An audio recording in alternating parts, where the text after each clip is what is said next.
নমস্কার।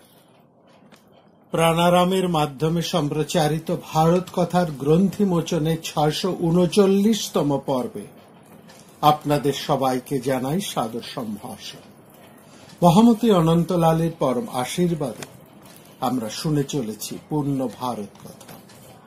ভারত কথায় আমরা উপস্থিত রয়েছে ভীষ্ম পর্বের অন্তর্গত শ্রীমদ্ ভগবদ গীতার অষ্টাদশ অধ্যায় মোক্ষ সন্ন্যাস যোগের অষ্টম পর্বের আলোচনা।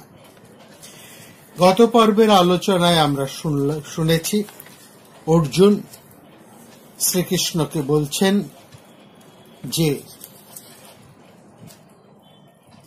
তোমার কথা শুনে আমার অজ্ঞানতা দূর হয়েছে, আমার আত্মস্মৃতি ফিরে এসেছে, অর্থাৎ আমি স্থির হয়েছি। নষ্ট মোহ স্মৃতির্লব্ধা তৎপ্রসাদন অনুচ্যুত স্থিতোস্মি গত সন্দেহ করিষ্যে বচনম। এখানে আমরা লক্ষ্য করছি অর্জুন শ্রীকৃষ্ণের কাছে যখন এসেছেন, যখন এই গীতার আলোচনা হয়েছে, শুরু হয়েছে, তখন তিনি মোহগ্রস্ত। আর এই দীর্ঘ আলোচনার পরে সেই মহান আচার্যের কাছে এমন কিছু তিনি দীর্ঘ পথের আলোচনা শুনলেন, যাতে অর্জুনের মন এত আলোকিত হল যে তার সব সন্দেহ দূর হয়ে গেল। নষ্ট মোহ, তার মোহ নষ্ট হয়ে গেল। এই গীতার আরম্ভ হয়েছেই এই মোহ বা প্রমাদ থেকে, বিষাদ থেকে, মোহরূপ বিষাদ থেকে এই গীতার আরম্ভ এবং শেষ হয়েছে এক প্রসাদ, তৎপ্রসাদময় অচ্যুত। তিনি সেই জন্য বলছেন যে স্থিতোস্মি গত সন্দেহ করিষ্যে বচনং তব। আমি স্থির হয়েছি, আমার সব সন্দেহ দূর হয়েছে, সব মোহ নষ্ট হয়েছে, এবং যে কথা বলেছেন আমি সেই পথে অনুসরণ করব। শ্রীকৃষ্ণ অর্জুনকে কি দিয়েছেন? কোন সামরিক শক্তি তো দেননি। তাকে যুদ্ধক্ষেত্রের প্রারম্ভে দিয়েছেন কিছু অসাধারণ শিক্ষা বা জ্ঞান। এই জ্ঞান বা শিক্ষার ঐশ্বর্য তিনি তাকে দিয়েছেন। এই শিক্ষাকে, এই জ্ঞান ও দানকে ভারতবর্ষ শ্রেষ্ঠ দান বলেছে। বলা হয়েছে যিনি উন্নত মানুষ, তিনি শিক্ষা এবং অর্থ এই দুইয়ের মধ্যে থেকে সেই জ্ঞানকেই তিনি গ্রহণ করেন। কারণ অর্থ দুদিনেই ফুরিয়ে যায়, আর শিক্ষা বা জ্ঞান তা চিরদিনে। যিনি দেন তারও ফুরায় না, আর যিনি পান তাকে তো তা পরিপূর্ণ করে দেয়। বিদ্যা ধনং সর্বধন প্রধান, বিদ্যাই শ্রেষ্ঠ ঐশ্বর্য। এই যে জ্ঞান বা প্রজ্ঞারূপ ঐশ্বর্য অর্জুন শ্রীকৃষ্ণের কাছে লাভ করলেন, যার ফলে তিনি এইটি জানতে পারলেন যে জানাটা একজন মানুষের শ্রেষ্ঠ জানা, পরম জানা এবং প্রকৃত জানা, যে বিপদের সময়, সংকটে, দুর্যোগে সে কিভাবে সেই দুঃসহ কঠিন পরিস্থিতিকে, সেই দুর্যোগকে সামলাতে পারবে, অতিক্রম করতে পারবে। কারণ মানুষের জীবনে এটা সত্য, আর সব মিথ্যে হলেও এটা সত্য, যে তার জীবনে দুর্যোগ, দুঃসহ অন্ধকার, বিপন্নতা আসবেই আসবে। যদি আসে তাহলে সেই অন্ধকার মুহূর্তে, সেই সমস্যা সংকুল সময়ে সে কিভাবে সেই সমস্যা, সেই দুর্যোগে, সেই কঠিন পরিস্থিতির মোকাবিলা করবে। অর্জুন তাই বললেন, স্থিতস্মি গত সন্দেহ করিষ্যে বচনং স্তব। আমি স্থির হয়েছি, আমার সমস্ত সন্দেহ চলে গেছে, এবং যে নির্দেশ, পথ নির্দেশ, যে পথরেখা, যে উপায় আপনি আমাকে দিয়েছেন, দেখিয়েছেন, শুনিয়েছেন, আমি তাই অনুসরণ করব। কেবলমাত্র আপনি বলেছেন বলেই আমি তা অনুসরণ করব না। আমি আমার সমস্ত বিচার দিয়ে, বুদ্ধি দিয়ে তা সত্য বলে মনে করেছি বলেই আমি তা স্বীকার করেছি। আমি সেই পথে সেই জন্য অনুসরণ করব। একজন প্রকৃত গুরু, একজন মহান শিক্ষক, তিনি শিষ্যকে স্বাধীনভাবে চিন্তা করার, পথ গ্রহণ করবার স্বাধীনতা দেয়। অর্জুনকে সেই স্বাধীনতাই দিয়েছেন শ্রীকৃষ্ণ। তিনি চান না তার শিষ্য হিসেবে অর্জুন কেবলমাত্র তার মুখের কথা শুনেই কাজ করুক। অর্জুন নিজে বিচার করুক, কোনটা ঠিক, কোনটা করা উচিত, সেই হিসেবেই সে সিদ্ধান্ত নিক। শ্রীকৃষ্ণ তাকে দুটি পথের কথাই বলেছেন, দুদিকই তিনি তাকে ভালো করে বুঝিয়ে দিয়েছেন। দেবার পরে তিনি বলেছেন, আমি তোমাকে যা বললাম তাহলে তার থেকে তুমি যা তোমার ঠিক মনে হয়, যা তোমার শ্রেয় মনে হয়, যা তোমার উচিত বলে মনে হয়, সেটাই তুমি গ্রহণ করো। এবং সেই প্রশ্নই তিনি করেছেন, আমি যা বললাম তাতে তোমার সন্দেহ দূর হয়েছে তো? তোমার মোহ কি নষ্ট হয়েছে তো? তুমি কি একাগ্র চিত্তে তা শুনেছ? একাগ্রেণ চেতসা। অর্জুন ঠিক সেটাই বলেছেন যে হ্যাঁ, তাই শুনে আমার সমস্ত মোহ দূর হয়েছে। আর এই শ্লোকে দুটি শব্দ বিশেষ করে লক্ষ্য করুন। অর্জুন বলছে তৎপ্রসাদন মায়া অচ্যুত, তোমার প্রসাদে, প্রসাদ অর্থে তোমার কাছ থেকে আমি যা পেয়েছি, কি পেয়েছি, সেই পথ নির্দেশ, সেই জ্ঞান। হে অচ্যুত, অচ্যুত হচ্ছেন এখানে অর্জুন, বলছেন শ্রীকৃষ্ণ, অচ্যুত হচ্ছেন শ্রীকৃষ্ণ। অচ্যুত শব্দের অর্থ কি? যিনি চ্যুত হন না, যিনি সরে যান না। কোথার থেকে চ্যুত হন না, কোথার থেকে সরেন না, কোথায় স্থির হয়ে দাঁড়িয়ে থাকেন? স্বভাবে। যিনি নিজের স্বভাব থেকে কখনোই বিচ্যুত হন না, তিনিই হচ্ছেন অচ্যুত। আর একজন স্থির, শক্তিশালী, অচ্যুত পুরুষই আরেকজন সদা কম্পমান,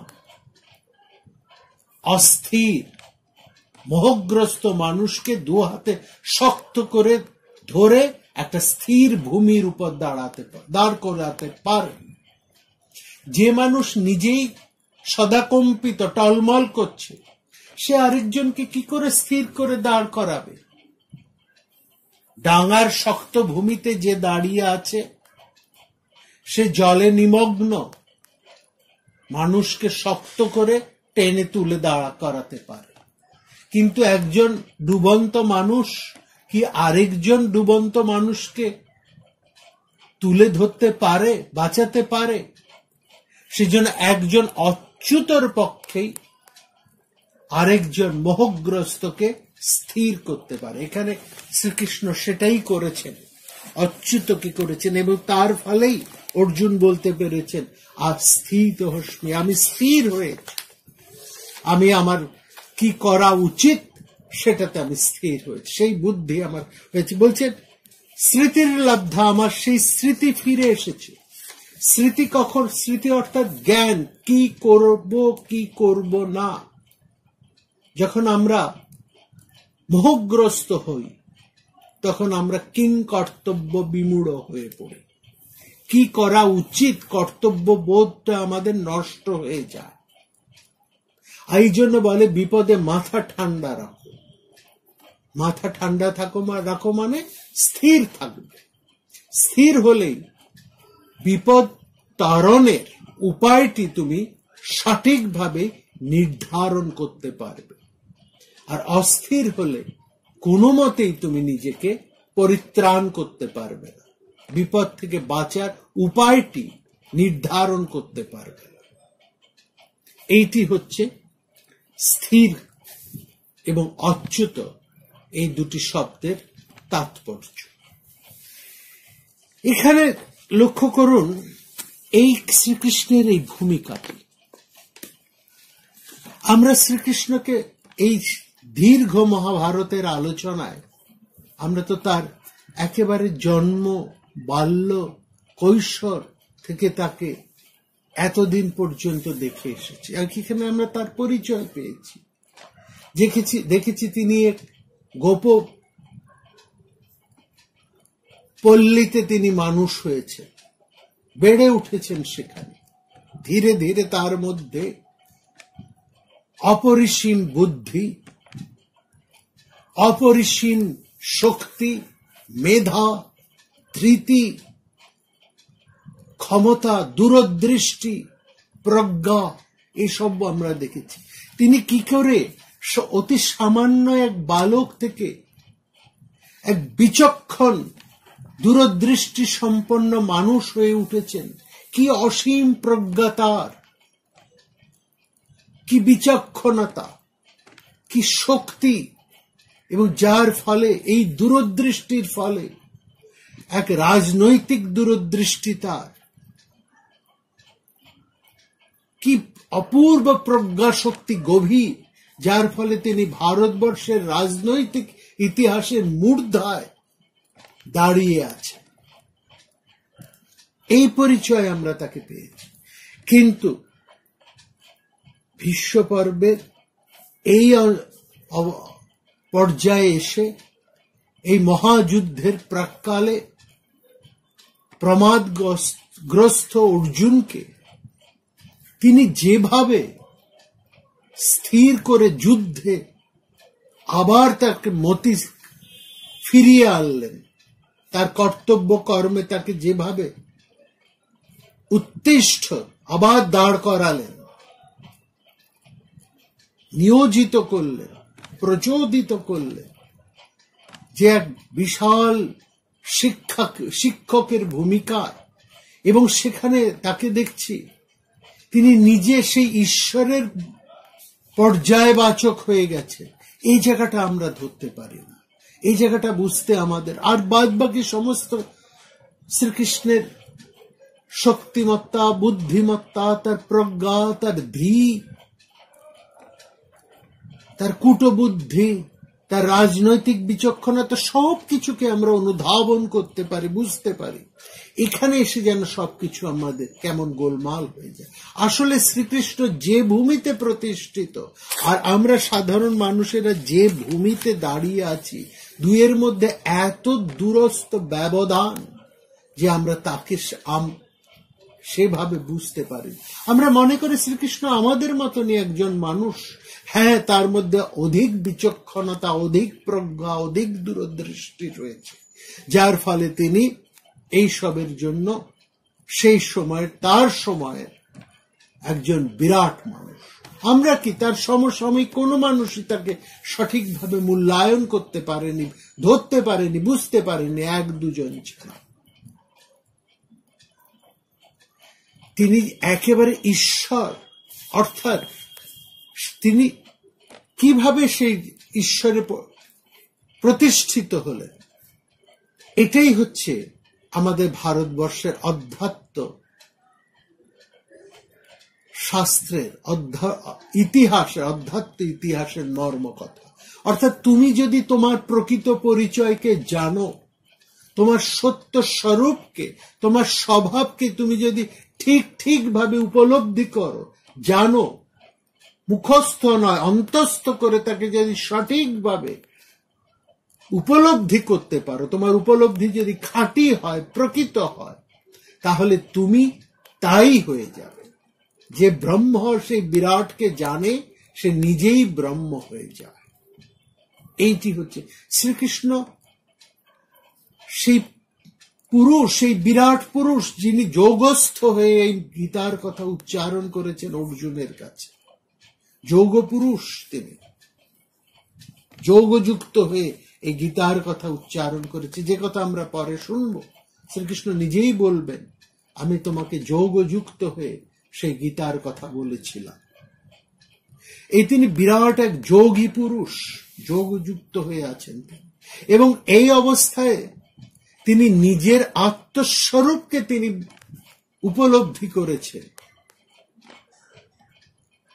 করেছেন বলেই তিনি স্বয়ং সেই ব্রহ্মে প্রতিষ্ঠিত, তিনি স্বয়ং ঈশ্বর হয়ে গেছেন। এটা যে কোনো মানুষেরই হওয়া সম্ভব। আমাদের অধ্যাত্ম শাস্ত্র তাই বলেছে, তুমি যদি নিজেকে জানো তাহলে তুমি সেই বিরাটই হয়ে যাবে, কারণ আমরা প্রত্যেকেই তারই অংশ। এই কথাগুলো আমরা যা আলোচনা করি, এগুলো হচ্ছে আমাদের মুখস্থ, আর যেদিন সত্যি সত্যি এগুলো আমাদের অন্তস্থ হবে, আমাদের উপলব্ধিটা প্রকৃত হবে, সেই দিন কিন্তু আমাদের সমস্ত কথা থেমে যাবে। সেদিন আমরা সেই বিরাটের অংশ হয়ে আমরা প্রত্যেকেই সেই ব্রহ্মস্বরূপ হয়ে যাব। সেই জন্য আমরা এখানে দেখছি শ্রীকৃষ্ণ পক্ষে এটাই সম্ভব হয়েছে। তিনি অর্জুনের মতন একজন নড়বড়ে, সংশয়ী, প্রমাদগ্রস্ত, বিষাদী মানুষকে তার আনন্দ প্রসাদে, তার পরম আত্মশক্তিতে তাকে প্রতিষ্ঠিত করে। এবং সেখানে এটা জানার পরে অর্জুন আবার পুনরায় তার যেন ইতি কর্তব্য, কি করা উচিত, সেই বোধ তিনি ফিরে পেলেন এবং তাতেই আবার তিনি যুদ্ধ। এটাই হচ্ছে মহাভারত। এখানে আমাদেরকে এই জিনিসটাই দেখাচ্ছে। মহাভারত কথার মধ্যে দিয়ে এইখানে এই গীতার যে প্রস্তাবনা, এটি একটা বিরাট প্রস্তাবনা। অর্থাৎ এরকম একটা বিষণ্ণ অবস্থা আমাদের প্রত্যেকের আসে এক মহাযুদ্ধের। আমরা প্রত্যেকেই তো এই যুদ্ধের সৈনিক, যুদ্ধক্ষেত্রে আমরা দাঁড়িয়ে আছি।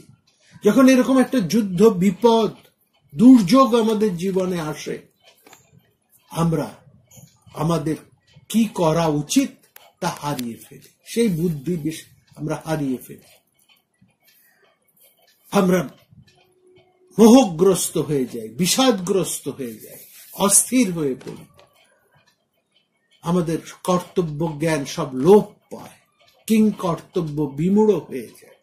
সেখানে এরকম অর্জুনের মতন আমাদের অবস্থা হয় যদি আমরা শ্রীকৃষ্ণের মতন একজন গুরুকে লাভ করি, বা গীতার এই বাণী তখন যদি আমাদের অন্তরে জেগে থাকে, তাহলে আমরা সেই বিপদ থেকে আবার মুক্ত হয়ে উঠে দাঁড়াতে পারি,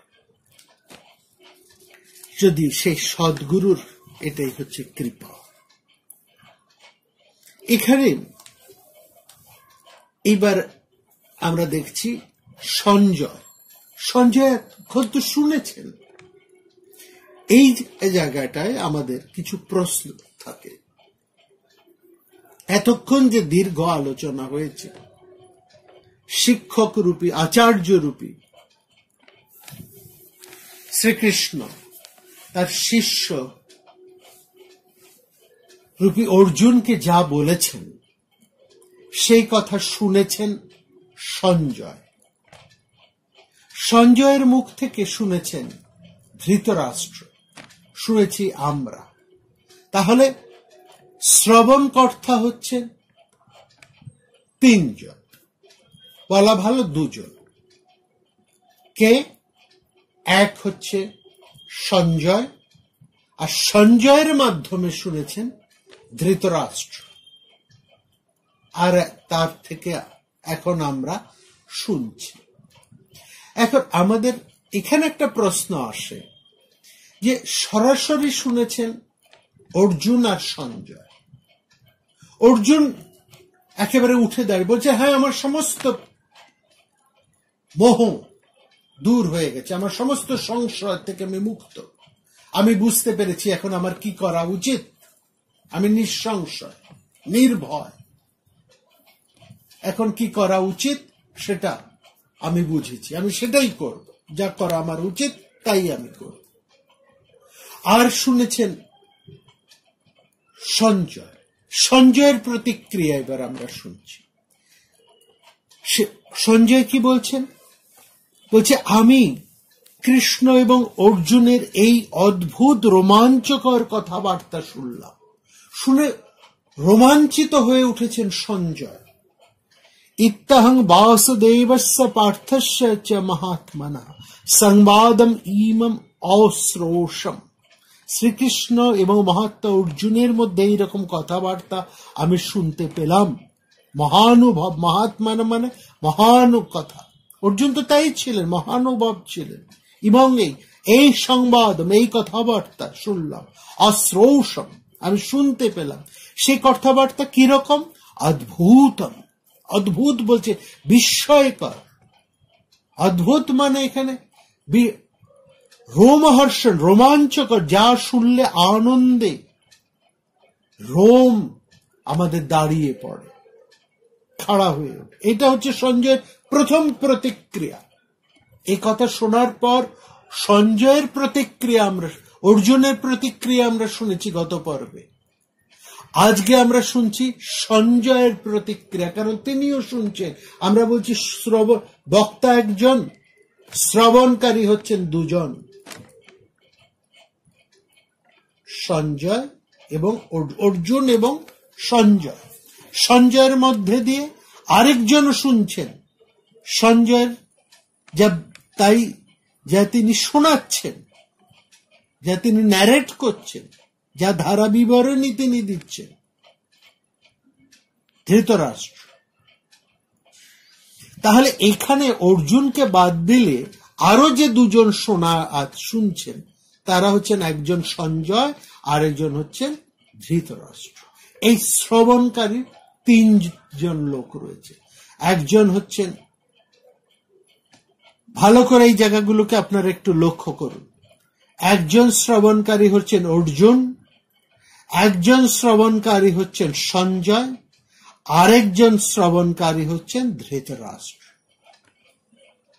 শ্রীকৃষ্ণ শেষের দু তিনটি অধ্যায় ধরে কোন প্রসঙ্গ নিয়ে বিশেষ আলোচনা করেছেন? গুণত্রয়, গুণ, মানুষের ভেতরে যে গুণ থাকে তারই বেশি গুরুত্ব দিয়েছেন। এবং কেন দিয়েছেন তার একটা প্র্যাকটিক্যাল এক্সাম্পল আমরা ঠিক এই মুহূর্তে দেখতে পাব। আমরা আগে বলেছি গীতা হচ্ছে তত্ত্ব আর মহাভারত হচ্ছে তার প্রয়োগ, প্র্যাকটিক্যাল অ্যাপ্রোচ। এই প্র্যাকটিক্যাল অ্যাপ্রোচটা এবার দেখুন, সেই গুণত্রয়। অর্জুন হচ্ছেন রাজসিক স্বভাবের, শ্রীকৃষ্ণ বলেছেন অর্জুন হচ্ছেন রাজসিক স্বভাবের, তার মধ্যে রজস শক্তিটা বেশি। সেই রজস শক্তিকে, সেই ঔজস শক্তিকে শ্রীকৃষ্ণ জাগিয়ে তুলেছেন। সেই ঘুমন্ত তার রাজসিক শক্তিকে শ্রীকৃষ্ণ জাগিয়ে তুলেছেন, এবং সেটার থেকে জেগে উঠেই সমস্ত জড়তা থেকে মুক্ত হয়ে অর্জুনের প্রতিক্রিয়া হচ্ছে, আমার সমস্ত মোহ, সমস্ত ঘুম, সমস্ত নিষ্ক্রিয়তা, সমস্ত অবসাদ, সমস্ত জীর্ণতা, সমস্ত তামসিকতা, সমস্ত অন্ধকার, সমস্ত বিষাদ দূর হয়ে গেছে। আমি জেগে উঠেছি, আমি স্থির বুদ্ধি, আমি এখন বুঝতে পেরেছি কি করা আমার উচিত, কি করা আমার অনুচিত, কি করা উচিত সেই কর্তব্য জ্ঞান আমার ফিরে এসেছে। আমি স্থির হয়েছি, আমি তাই করব যা করা আমার উচিত। এটা হচ্ছে অর্জুনের রাজসিক প্রতিক্রিয়া। তিনি রাজসিক, সেই ভূমিতে দাঁড়িয়ে তার যা করা কর্তব্য সেই কথাই তিনি বলছেন। সঞ্জয় হচ্ছেন সাত্ত্বিক ধরনের মানুষ। সঞ্জয়ের যে সমস্ত চরিত্রের মধ্যে আমরা একটা সাত্ত্বিকী বৃত্তি লক্ষ্য করি। তিনি শুনে বলছেন, তা শুনলাম যে কথাবার্তা, আমি যে শুন অশ্রৌষম, সে শুনে তা কিরকম অদ্ভুতম রোমহর্ষণম, এটা হচ্ছে সঞ্জয়ের প্রথম মন্তব্য। তারপর তিনি ভাবাবিষ্ট হয়ে, সাত্ত্বিক ভাবাবিষ্ট ধরনের মানুষের যে প্রতিক্রিয়া তাই আমরা লক্ষ্য করছি। দ্বিতীয় প্রতিক্রিয়া বলছেন, আমি ব্যাসের কৃপায়, ব্যাস প্রসাদত, প্রসাদ মানে এখানে কৃপা, ব্যাসদেবী তো সেই ব্যবস্থা করে দিয়েছিলেন যাতে সঞ্জয় নিরুদ্বেগে সমস্ত যুদ্ধের মধ্যে পরিভ্রমণ করতে পারেন। তাই আমরা দেখব তিনি তাই করবেন। এখনো তিনি সেই যুদ্ধের ভূমিতেও তিনি বর্তমান, সেখান থেকে তিনি সব শুনছেন, সব শুনে তিনি সেটা এসে ধৃতরাষ্ট্রকে শোনাচ্ছেন। তিনি যুদ্ধের এক সাংবাদিকের ভূমিকায় অবতীর্ণ। সেইটা শুনে তিনি বলছেন, এই ব্যাসের কৃপায়, ব্যাসদেবের কৃপায় যোগেশ্বর যোগং যোগেশ্বরত কৃষ্ণ, এই যে কৃষ্ণ একেবারে যোগযুক্ত হয়ে বলছেন এবং সেটা সঠিকভাবে উপলব্ধি করেছেন সঞ্জয়। একজন সাত্ত্বিক মানুষই কিন্তু বুঝতে পারেন যে আরেকজন মানুষ যোগযুক্ত হয়ে আছে।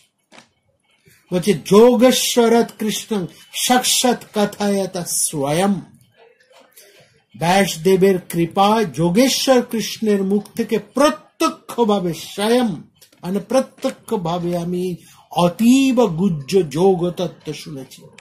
শ্রুতবানীমম গুহ্যম মহম পরম, ব্যাস প্রসাদত শ্রুতবান অহম, ব্যাসদেবের কৃপায় আমি এই অসাধারণ কথাবার্তা শোনার সুযোগ পেয়েছি। এই পরম গুহ্য কি সংবাদ, কি ঘর্ষণ, ইমম গুহ্যম পরম, এই পরম গুহ্য কি গুহ্য শুনলেন? যোগম, যোগের তত্ত্ব। অর্জুনকে শ্রীকৃষ্ণ কি শিক্ষা দিলেন? যোগের দর্শন। এই যোগের, যোগ শব্দটার মধ্যেই এই সমগ্র 18 অধ্যায়ের নির্যাস ধরা রয়েছে। এই একটি শব্দের মধ্যে দিয়ে তার সমস্ত কথা বলা হয়ে গেল। এইটাই হচ্ছে এই শব্দটার অসামান্য তাৎপর্য। এটা যোগ ব্যায়াম নয়, অলৌকিক কোন ম্যাজিকও নয়। যোগ হচ্ছে একটা গভীর আধ্যাত্মিক দার্শনিক তত্ত্ব। এই যোগের দর্শন একটা অপূর্ব দর্শন। এখানে লক্ষ্য করুন, তারপরে তিনি বলছেন,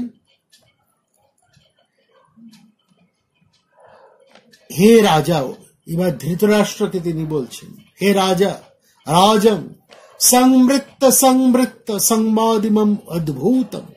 শ্রীকৃষ্ণ অর্জুনের এই পবিত্র বিস্ময়কর সংলাপ বারবার স্মরণ করে আমি মুহুর্মুহ পুলকিত হচ্ছি। হে রাজা, সংবৃত্ত বারবার স্মরণ করে, কি স্মরণ করে? ইমম অদ্ভুতম পুণ্যং সংবাদম, এই আশ্চর্যপূর্ণ সংলাপ কার? কেশব অর্জুনায়, শ্রীকৃষ্ণ এবং অর্জুনের মধ্যে শুনে কি হচ্ছে? হৃষ্যামি চ মুহুর্মুহ, আমি বারবার পুলকিত হচ্ছি। একজন সাত্ত্বিক মানুষের মধ্যে এই পুলক সঞ্চার হয়।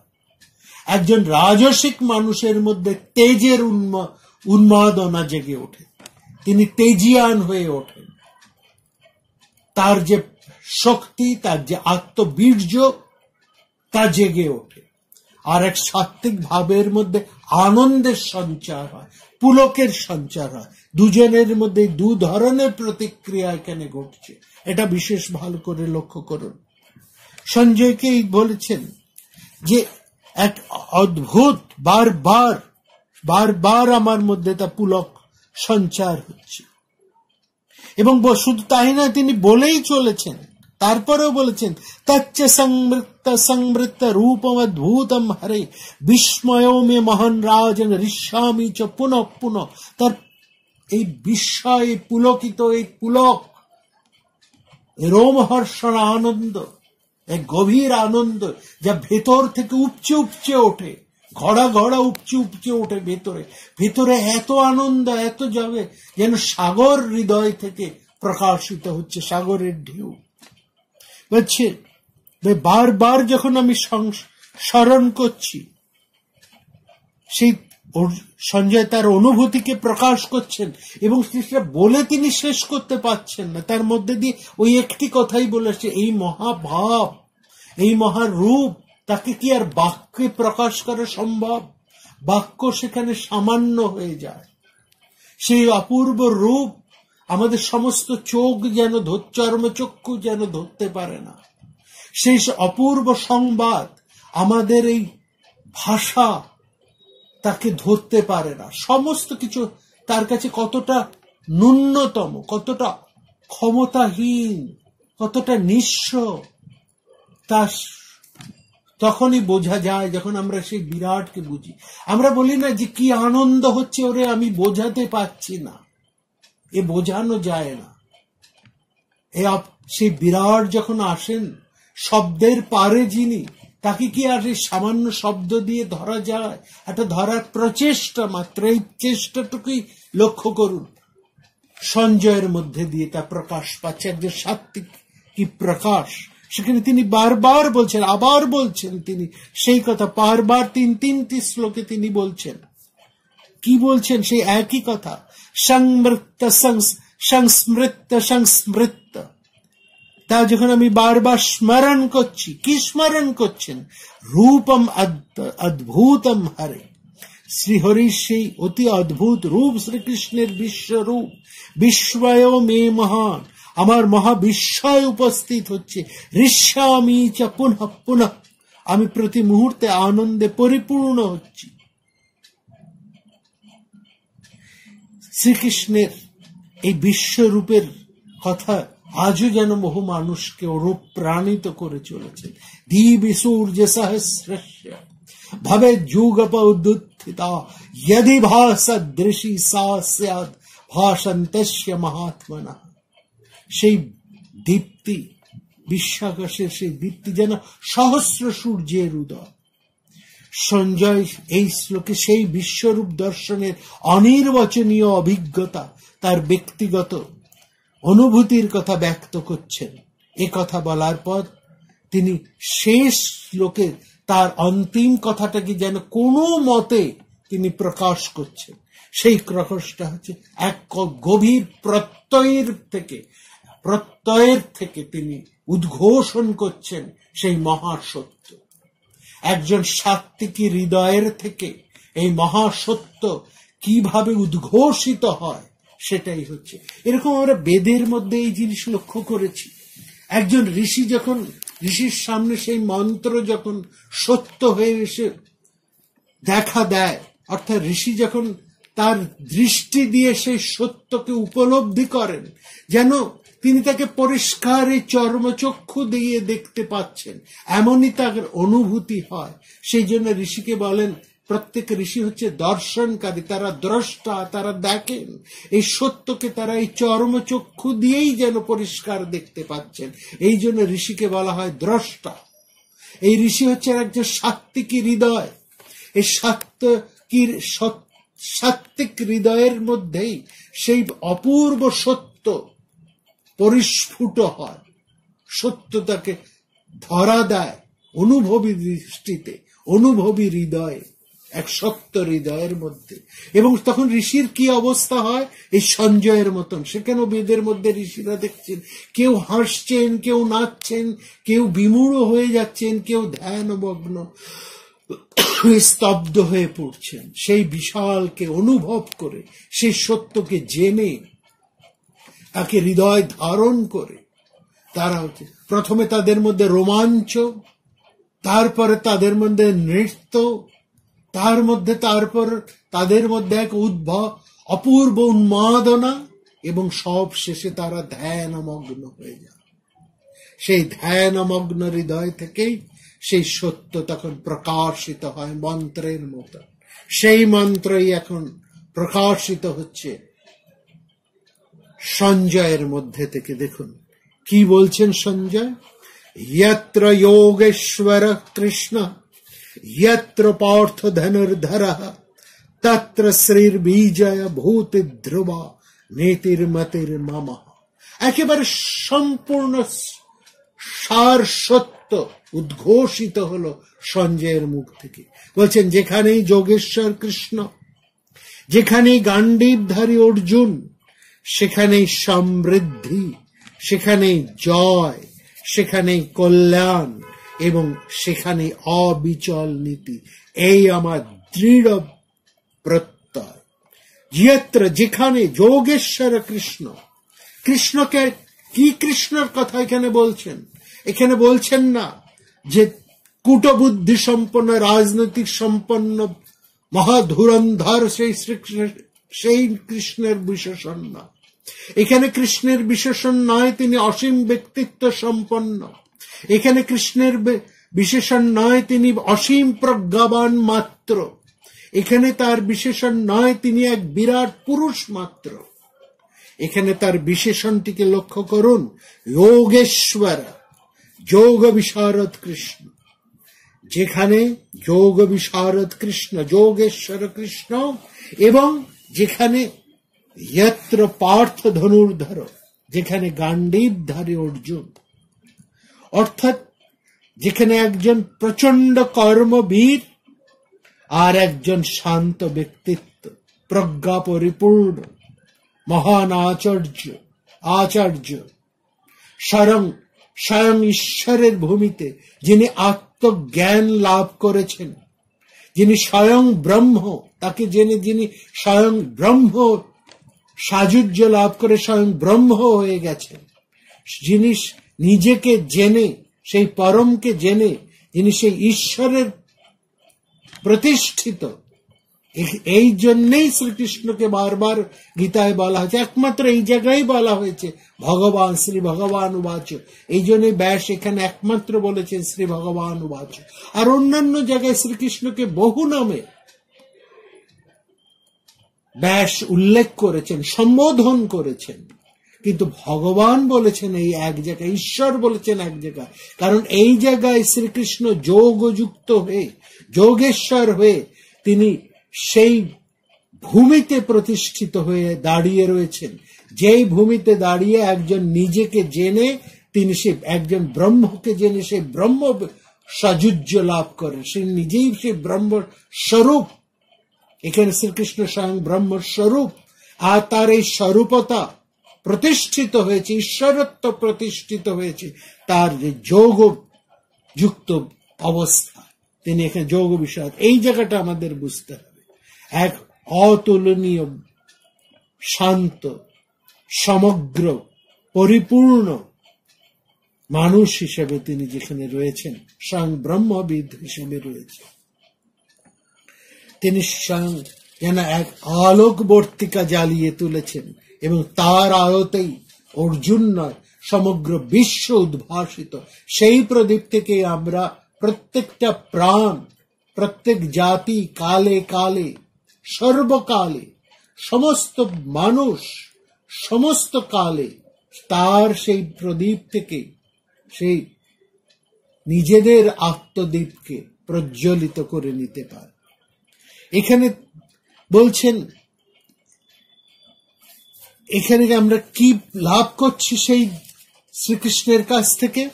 প্রথমে আমরা সেখানে তার কাছ থেকে পাচ্ছি শ্রী, অর্থাৎ সমৃদ্ধি। এই বিপরীতটি হচ্ছে দারিদ্র বা শ্রীহীনতা। আর কি লাভ করলাম? এটা হচ্ছে প্রথম বস্তুটি আমরা লাভ করলাম। দ্বিতীয় কি লাভ করেছি? বিজয়, সাফল্য। আমাদের তো কর্তব্য করতেই, কাজ করতেই হবে, কাজ থেকে আমরা ছুটি নেই, আমরা পালাতে পারি না। এটা তো আমরা এতদিন জেনে এসেছি, শ্রীকৃষ্ণ বারবার এবার বলেছেন। এবার আমরা সেই কাজ, যে কর্মটি কিভাবে করব, তা তিনি যে পথ নির্দেশ করে দিয়েছেন এই দীর্ঘ আলোচনায়, তাহলে আমরা সেই কর্মপথে আমরা আমাদের বিজয় অর্থাৎ সাফল্যকে আমরা লাভ করব। কৃষ্ণ এবং অর্জুনের সম্মিলিত শক্তি সেই সমৃদ্ধি, সেই বিজয়কে, সেই সাফল্যকে নিয়ে আসবেই। তৃতীয় যে আশীর্বাদ, যে প্রসাদ আমরা লাভ করলাম, সেটা হচ্ছে ভূতি।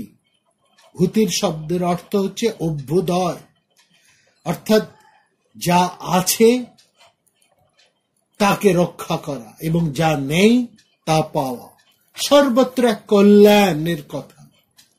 চতুর্থ যে প্রসাদ আমরা লাভ করলাম তা হচ্ছে ধ্রুব নীতি, যার ন্যায় বিচার।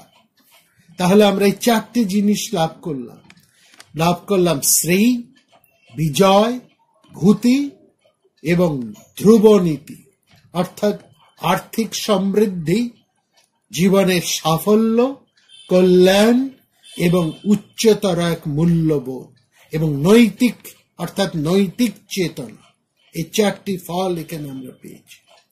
সেই জন্য সঞ্জয় বলছেন, যেখানে অর্জুন এবং শ্রীকৃষ্ণের মিলিত, শ্রীকৃষ্ণের মতন গুরু এবং অর্জুনের মতন শিষ্য, এই দুয়ের যোগ যুক্ত শ্রীকৃষ্ণ এবং কর্তব্যপরায়ণ মহান কর্মবীর অর্জুন রয়েছেন, সেখানে যদি এই দুয়ের যদি সম্মিলন ঘটে, এই দুই মানুষের, এই দুটি শক্তির যেখানে সংযুক্তি হয়, সেই দেশ, সেই রাষ্ট্র, সেই মানুষ, সেই গোষ্ঠী তারা লাভ করে অর্থনৈতিক সমৃদ্ধি, সাফল্য, রাষ্ট্রীয় কল্যাণ, নৈতিক সচেতনতা এবং এক নীতিপরায়ণতা। এই সেই সমাজ এই সমস্ত গুণে সমৃদ্ধ হয়ে ওঠে। যে মূল্যবোধ এখানে আমরা পেলাম, এই মূল্যবোধই হচ্ছে ধর্মের মূল্যবোধ। ধর্ম বলতে হৃদয়, ধর্মের আরেকটি শব্দ হচ্ছে হৃদয়। হৃদয় শব্দের আরেকটি অর্থও কিন্তু ধর্ম, তা ধারণ করে রাখে। এই হৃদয় আমাদেরকে ধারণ করে রেখেছে। হৃদয় চলছে বলেই আমরা বেঁচে আছি। হার্ট, এই ধর্ম, সেই জন্য হৃদয়কে বলা হয় ধর্ম, বা ধর্মের আরেক নাম হচ্ছে হৃদয়, যে আমাদেরকে জিতেছে। এই ধর্ম ধরে আছে বলেই একজন দুর্বল অত্যাচারী সবলের বিরুদ্ধে দাঁড়িয়ে প্রতিবাদ করে জয়ী হতে পারে। এই ধর্ম বা হৃদয় সঞ্চারিত হচ্ছে বলেই, চলছে বলেই একজন খুব শক্তিশালী অতীব তীব্র অত্যাচারীও পরাজিত হয়। এই হৃদয় সঞ্চারিত হচ্ছে বলেই, চলছে বলেই, কম্পিত হচ্ছে বলেই সমস্ত অনৈতিকতা মাথা হেট করে, সমস্ত অশুভ শক্তি শেষ হয় একদিন। সেখানে জেগে, এটি হচ্ছে ধর্ম, এটি হচ্ছে হৃদয়, এইটি আমরা লাভ করি। তাহলে আমরা দুজনের পরিচয় পেলাম, দু ধরনের শ্রোতা, কিন্তু শ্রোতা তো তিনজন। অর্জুন রাজসিক শ্রোতা, তার পরিচয় পেলাম। এই শ্রোতার প্রতিক্রিয়া আমরা জানলাম সঞ্জয়ের প্রতিক্রিয়া, একজন সাত্বিক মানুষের প্রতিক্রিয়া কেমন হবে সেটা আমরা জানলাম। আরেকজনও তো শুনেছেন সঞ্জয়ের মাধ্যমে। তার নিজে শোনার কোনো প্রবৃত্তি নেই, সেই ক্ষমতাও নেই, তিনি শুনছেন সঞ্জয়ের মাধ্যমে। একজন সৎ মানুষ তাকে শোনাচ্ছেন, তার কি প্রতিক্রিয়া সেটা আমরা শুনবো আগামী পর্বে। সবাই খুব ভালো থাকবেন, আনন্দে থাকবেন, আর কখনোই নির্ভারত হয়ে থাকবেন। নমস্কার। প্রাণারাম প্রাণারাম প্রাণারাম প্রাণারাম প্রাণারাম প্রাণারাম কি যেন